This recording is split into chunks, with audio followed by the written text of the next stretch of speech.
అందరికీ నమస్కారం. సప్తఋషి ధామం సొల్యూషన్స్కి స్వాగతం.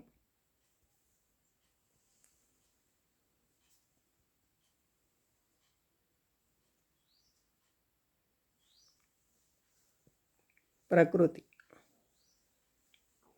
ప్రశాంతమైన వాతావరణం. ప్రకృతిలో జీవించాలి, ప్రశాంతంగా జీవించాలి, ప్రకృతితో అనుసంధానమై ఉండాలి. ఆ జీవితము చాలా అనుభూతినిస్తుంది అన్నమాట. అనుభూతి లేని జీవితము మెకానికల్ అవుతుంది, యాంత్రికం అవుతుంది. యాంత్రికమైన జీవితము నిస్సారంగా ఉంటుంది. ప్రకృతితో అనుభూతితో జీవించినప్పుడు అది సారవంతమైన జీవితం అవుతుంది.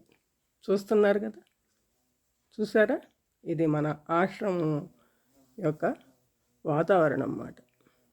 ప్రకృతి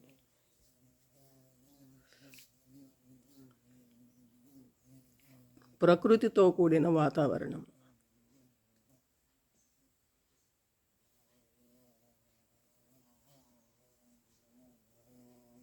ప్రకృతిలో జీవించండి, ప్రశాంతంగా జీవించండి.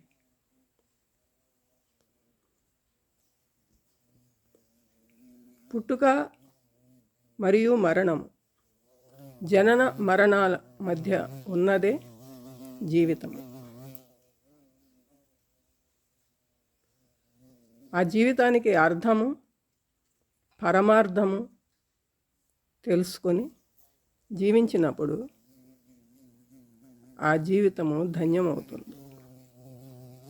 ఇంకో చూసారా, తుమ్మిద కూడా వచ్చి ఎలాగా జూమ్కారం చేస్తుందో కరెక్ట్ టైంకి. ఇదేనండి ప్రకృతి సహకరించటము అంటే.